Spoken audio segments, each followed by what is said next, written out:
ঢাকার দোহার উপজেলার নয়বাড়ি ইউনিয়নের আন্তা ফুটবল টুর্নামেন্ট 2025-এর শুভ উদ্বোধন 8ই জুন রবিবার বিকেলে আন্তা এলাকায় আন্তা ফ্রেন্ডস ক্লাব ও বাংলার মাটি প্রবাসী ফুটবল একাদশের মধ্যকার খেলা দিয়ে এই টুর্নামেন্টের উদ্বোধন হয়।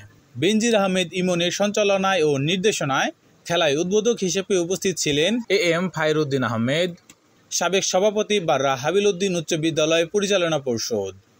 উক্ত খেলায় সভাপতি হিসেবে উপস্থিত ছিলেন নয়বাড়ি ইউনিয়ন বিএনপির সাবেক যুগ্ম সাধারণ সম্পাদক মোশাররফ হোসেন মাতবর। তত্ত্বাবধানে ছিলেন নাইম হোসেন ও তানভীর আহমেদ। সার্বিক সহযোগিতায় ছিলেন আমির শিকদার শুকুর, ইকবাল আহমেদ, কাজী শাহিন, সিদ্দিকুর রহমান সোহান, শফিকুল ইসলাম, মবিন আহমেদ, মোহাম্মদ রফিকুল ইসলাম ও আলামিন খান।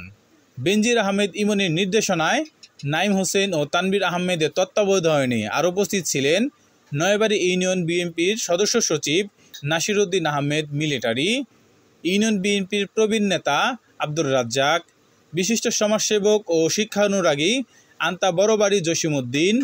বিশেষ অতিথি হিসেবে উপস্থিত ছিলেন ইউনিয়ন বিএনপি নেতা শেখ ফজর আলী, জামাল ব্যাপারী, সমাজসেবক মুমতাজ মোল্লা, বিশিষ্ট ব্যবসায়ী ও সমাজসেবক নজরুল ইসলাম, বাররা হাবিলউদ্দিন উচ্চ বিদ্যালয়ের সিনিয়র শিক্ষক নাসির উদ্দিন মাস্টার, সৌদি প্রবাসী কাজী তোষার, ব্যবসায়ী ও সমাজসেবক পারভেজ দেওয়ান, কামরুল ইসলাম, রিপন মল্লিক, জাহাঙ্গীর আলম, জহির শেখ, মনির হোসেন, আমিনুল খান, নুন্নি ইসলাম রনিসহ আরও অনেকে।